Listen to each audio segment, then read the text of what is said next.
This is the hold report for Sunday, January 4th, 2026. The cap table of the coup d'etat. The acquisition is complete. Now comes the restructuring. Venezuelan opposition leader and Nobel laureate María Corina Machado released a letter yesterday calling Maduro's capture the hour of the citizens.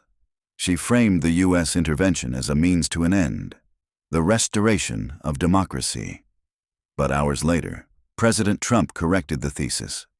"We're going to run the country," he declared. Machado thought she was getting a liberation. She got a management change. The reality is that Venezuela is not being treated as a sovereign nation in crisis, but as a distressed asset with the world's largest proven oil reserves. And a look at the capitalization table of the current U.S. administration suggests the new management has very specific plans for that inventory. 7 of the top 10 donors in the 2024 election backed Donald Trump. They didn't buy a candidate, they bought a business plan. Elon Musk runs an empire of combustion. SpaceX rockets drink methane and kerosene. XAI's illegal Memphis turbines burn gas. The gigafactories run on an electrical grid that is 64% fossil fuel. He needs cheap energy to reach Mars. Now the administration he financed controls the spigot. Timothy Mellon is the grandson of the Gulf Oil founder. His fortune is liquid dinosaurs. Richard Uihlein runs a logistics empire built on diesel and petrochemical plastics. High oil prices hurt their margins. A U.S.-controlled Venezuela lowers their overhead. Jeff Yass and Ken Griffin run firms that thrive on price discovery. Citadel made $8 billion from commodities in 2022 alone. They don't need price spikes. They need the arbitrage of the transition. A regime change creates the ultimate distressed asset. Miriam Adelson bought a flank.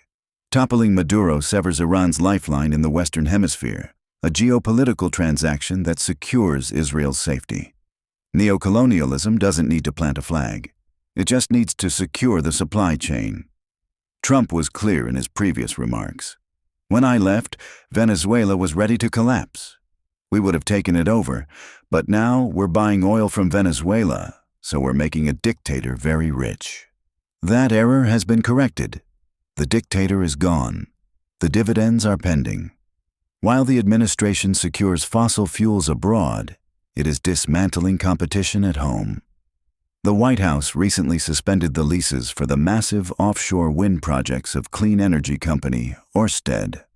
Now, the fight moves to federal court, with Ørsted filing a lawsuit to save its $5 billion investment.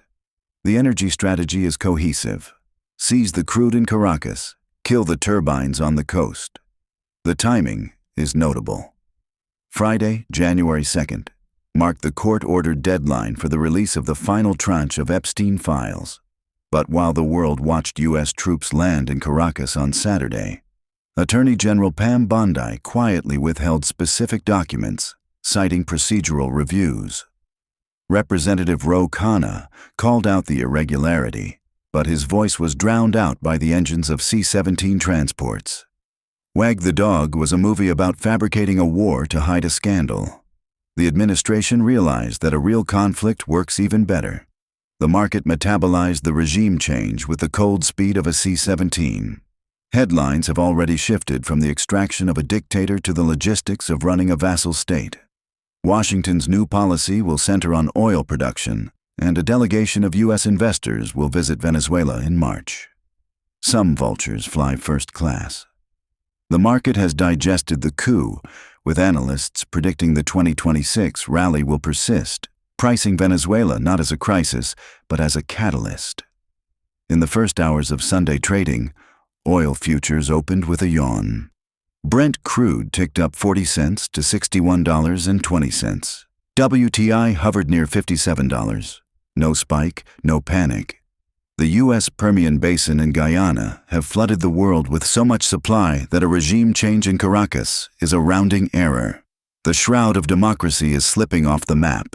World leaders are no longer playing diplomacy, they are playing risk. China condemned the operation not because they love Maduro, but because they are staring at a $100 billion write-down on loans, infrastructure, and future contracts that are now effectively void. Brazil is moving troops to the border not to fight, but to contain the fallout. The hour of the citizens has passed. The board meeting has begun.